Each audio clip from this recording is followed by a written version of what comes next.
अस्सलाम वालेकुम, नमस्ते, सत श्री अकाल जी। कैसे हाल चाल है? उम्मीद करता हूँ सब गुड होंगे, बढ़िया होंगे, अपनी लाइफ को बहुत सारा एंजॉय कर रहे होंगे। अच्छा यार, जो आज का हमारा टॉपिक है, आज जा रहे हैं हम Bangladesh biggest loss due to India. और इंडिया की वजह से बांग्लादेश को भाई बहुत बड़ा नुकसान हो रहा है। तो बात का नुकसान किस चीज़ का नुकसान हो रहा है, पहले हम ये वीडियो देख लेते हैं। आज का जो वीडियो ना इंफॉर्मेटिव होने वाला है। बिल्कुल, और इनका वीडियो भी काफ़ी अच्छा होता है। 6 साल से ज्यादा लगे भारत को बांग्लादेश की टॉप पोजीशन छीन के दुनिया का सबसे बड़ा शिप डिसमेंटलिंग हब बनने में। ये वो 6 साल थे जब बांग्लादेश शिप रिसाइकलिंग में भारत से काफी आगे था और बांग्लादेश की मीडिया भारत से कंपैरिजन करके अपनी पीठ थपथपा रही थी। और तो और दुनिया की बड़ी शिपिंग कंपनीज भारत से पहले बांग्लादेश को शिप्स की स्क्रैपिंग के लिए चुनती थी, लेकिन भारत ने एक ही साल के अंदर पूरा खेल पलट दिया और आज बांग्लादेश की शिप डिसमेंटलिंग इंडस्ट्री के लिए नई मुसीबतें शुरू हो चुकी हैं, जिनके बारे में मैं आपको आगे बताऊंगा। और मैं आपको बताऊंगा कि कैसे भारत के उठाए कुछ कदमों ने बांग्लादेश की स्टील इंडस्ट्री की मुसीबतें बढ़ा दी हैं। आगे बढ़ने से पहले चैनल को सब्सक्राइब करके बेल आइकन दबा दीजिए। हमें आपके सपोर्ट की बेहद ही जरूरत है और आप केवल इस चैनल से जुड़ के हमारे कंटेंट को सपोर्ट कर सकते हैं। आपकी इस 1 सेकंड के काम से हमारा मोटिवेशन कई गुना बढ़ जाता है। जो लोग नहीं जानते, बांग्लादेश अपनी स्टील की 80% डिमांड शिप डिसमेंटलिंग इंडस्ट्री से पूरी करता है और अराउंड 2 से 3 मिलियन टन स्टील बांग्लादेश हर साल इस इंडस्ट्री से एक्सट्रैक्ट करता है और अपनी लोकल इंडस्ट्री की डिमांड को पूरी करता है। इनफैक्ट दुनिया के 95% जहाजों की डिसमेंटलिंग दुनिया के 3 देश संभालते हैं और इनमें भारत के अलावा पाकिस्तान और बांग्लादेश शामिल है। करीबन 2018 से बांग्लादेश शिप स्क्रैपिंग इंडस्ट्री का अनडिस्प्यूटेड लीडर बना हुआ था और ऑन एन एवरेज हर साल इस देश में 120 से 130 जहाज डिसमेंटल किए जाते थे। भारत और बांग्लादेश की शिप स्क्रैपिंग कैपेसिटी में ज्यादा कोई फर्क नहीं था, पर क्योंकि बांग्लादेश शिपिंग कंपनीज को इन जहाजों के बदले ज्यादा पैसे देता था, इसलिए कई सालों तक हम दूसरे नंबर पे अटके रहे। भारत से अलग यहाँ पे कम एनवायरमेंट रिस्ट्रिक्शंस लगे हुए थे और बांग्लादेश की लोकल स्टील इंडस्ट्री की वजह से स्टील की डिमांड काफी ज्यादा होती थी। भारत की स्क्रैपिंग यार्ड ज्यादा मॉडर्नाइज और ज्यादा सेफ्टी रेगुलेशंस के अंडर काम करते थे और इसकी वजह से ऑपरेटिंग कॉस्ट कई गुना बढ़ जाती थी। यही वजह है कि बांग्लादेश को शिप स्क्रैपिंग के लिए पहली पसंद माना जाता था, लेकिन भारत की यही कमजोरी आगे चल के सबसे बड़ी ताकत बनी। साल 2025 में हांगकांग कन्वेंशन लागू किया गया, जिसके अंतर्गत शिप रिसाइकलिंग ज्यादा सेफ और क्लीन बनाने के लिए कुछ लॉज एंड ऑर्डर्स और पॉलिसीज बनाई गई। अब शिपिंग कंपनीज वहीं अपने जहाज डिसमेंटल कर सकती थी जहां ये रूल्स और रेगुलेशंस फॉलो किए जाते हैं। भारत ये प्रैक्टिस काफी पहले से फॉलो करता आया था, लेकिन बांग्लादेश के स्क्रैप यार्ड्स अभी भी नियमों का पालन नहीं करते थे। यही वजह है कि इस कन्वेंशन के लागू होते ही बांग्लादेश की बजाय जहाज भारत आने लगे। आज की डेट में भारत शिप्स की स्क्रैपिंग मार्केट का 35% मार्केट डोमिनेट करता है और पिछले सालों के मुकाबले भारत का शिप रिसाइकलिंग वॉल्यूम 60% तक बढ़ गया है। बांग्लादेश अब डैमेज कंट्रोल मोड में आ चुका है, क्योंकि 2025 के बाद बांग्लादेश को शिप्स के रिसाइकलिंग कॉन्ट्रैक्ट्स मिलना काफी कम हो चुके हैं। आज की पोजीशन ये है कि भारत में हांगकांग कन्वेंशन के हिसाब से 115 स्क्रैप यार्ड्स कंप्लायंट है, वहीं बांग्लादेश के लिए आंकड़ा केवल 17 है। स्टील प्रोडक्शन के मामले में भारत बांग्लादेश से 35 गुना ज्यादा बड़ा है और शिप स्क्रैपिंग से जहां बांग्लादेश अपनी 80% स्टील की डिमांड को पूरा करता है, वहीं भारत के लिए परसेंटेज केवल 2% है। रीजन है भारत का सबसे बड़ा आयरन ओर रिजर्व और काफी बड़ा स्टील रिसाइकलिंग इकोसिस्टम। इस कन्वेंशन की वजह से भले ही भारत टॉप पोजीशन पे आ चुका है, लेकिन जितना फर्क बांग्लादेश की स्टील इंडस्ट्री पे पड़ा है, भारत में इसका ना के बराबर ही कोई असर दिख रहा है। बांग्लादेश में स्टील के दाम बढ़ चुके हैं क्योंकि इनकी स्टील का मेन सोर्स यानी कि पुराने जहाज अब भारत की तरफ मोड़ दिए जा रहे हैं। भारत के बांग्लादेश से आगे निकलने के और भी बड़े रीजंस हैं, जैसे इंसेंटिव और एग्जिस्टिंग स्क्रैप यार्ड का मॉडर्नाइजेशन। पर हमें अभी भी ये ध्यान देने की जरूरत है कि आज की डेट में हम शिप बिल्डिंग इंडस्ट्री में काफी पीछे हैं। देखिए, ग्राउंड लेवल पे बांग्लादेश किसी भी सूरत में भारत का अच्छा पड़ोसी देश बनके नहीं रहना चाहता और भारत कई सेक्टर्स और फील्ड्स में बांग्लादेश को याद दिलाना शुरू कर चुका है कि बांग्लादेश का एग्जिस्टेंस भारत के बिना पॉसिबल नहीं है। इसके ऑलमोस्ट 100% चांसेस हैं कि आने वाले कुछ महीनों में आप बांग्लादेश की तरफ से फिर से दोस्ती के पहले हाथ को बढ़ता हुआ देखेंगे। लेकिन मुझे ऐसा लगता है कि अब काफी देर हो चुकी है और अब समय है बांग्लादेश को अपनी जगह दिखाने का। हमारी तरह अगर आप भी भारत के मैन्युफैक्चरिंग सेक्टर को सपोर्ट करते हैं तो वीडियो को लाइक करके कमेंट सेक्शन में MII यानी मेक इन इंडिया लिख दीजिएगा। धन्यवाद। जय हिंद। शिप को रिसाइकल करके नया बना रहे हैं।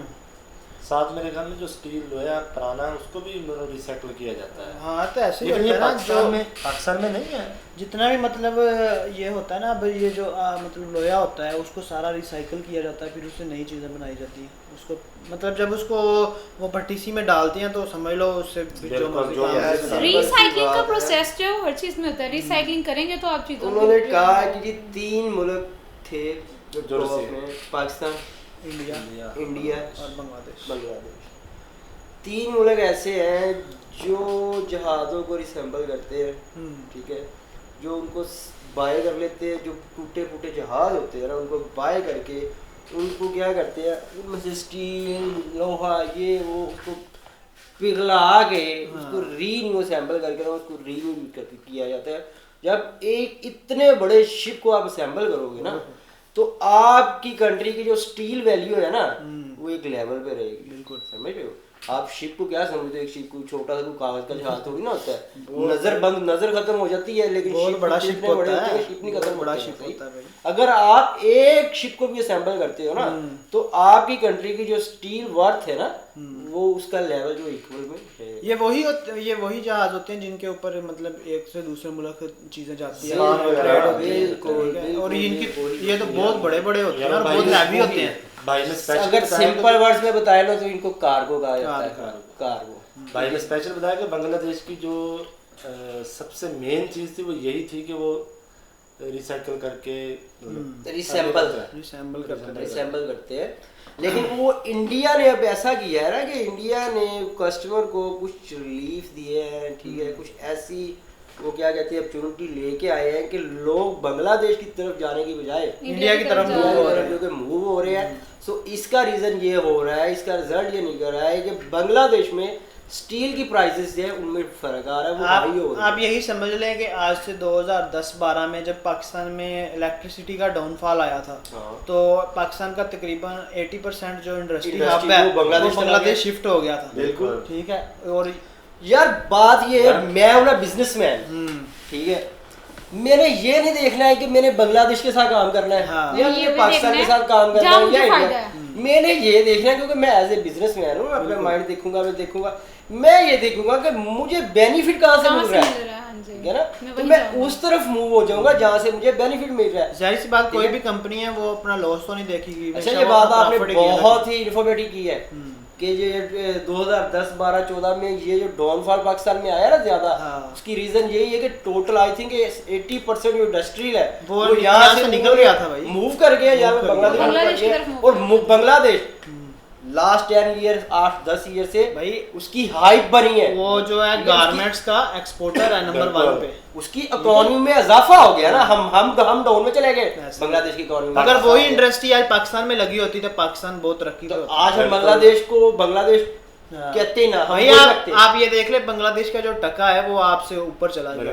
आई थिंक वो 2.5-3 रुपए का होगा। उसकी रीजन यही तो ज्यादा रीजन बना है यार उस चीज का। हमेशा यही कहते थे यार बंदा टकेगा नहीं। हाँ ऐसे ही है। और आज वो टका जो है वो रुपए से ऊपर चला गया। और आपको बताता चलूं कि पाकिस्तान की स्टील वहाँ स्टील मिल थी वो भी इसी वजह से बंद कर दी गई थी, इसी डाउनफॉल की वजह। यार देखो पब्लिक को रिलीफ नहीं है, बिजनेसमैन को रिलीफ नहीं है, ठीक है, जितना आई थिंक के आपका ये इलेक्ट्रिक यार हमें अच्छी तरह से याद है कि उन सालों में ना 1 या 2 घंटा सिर्फ बिजली आती होती थी, 18 घंटे 20 घंटे लोड शेडिंग होती थी। तो वहाँ पे फिर इंडस्ट्री एरिया ने क्या करना था, वहाँ पे जाहिर सी बात उन्होंने मूवी करना। ये वैसे ना 2008 से लेके तकरीबन 2013 मतलब 10-12 वही 2013 का यही बहुत ज्यादा लोड शेडिंग का मतलब उस टाइम में इंडस्ट्री पाकिस्तान में वही रहा है जिसकी इलेक्ट्रिक खुद थी, जो अपनी बिजली खुद तैयार कर रहा था ना, वो स्टिल यहाँ पे रहे हैं। बाकी सब लाइक जैसे एफएफसी है सेम लाइक क्योंकि खुद की बिजली हमारे तो घड़ियां भी ऐसी आ गई थी कि लगाता था बिजली आई बिजली गई, बिजली आई बिजली गई, ये बहुत ज्यादा लोड शेडिंग होती थी। चले जी गाइस, बाकी काफी इन्फॉर्मेटिव वीडियो था, कैसा लगा आपको कमेंट सेक्शन में लाजमी बताइएगा। मिलते हैं अगली वीडियो में, रखें बहुत सारा ख्याल, गुड बाय, अल्लाह हाफिज।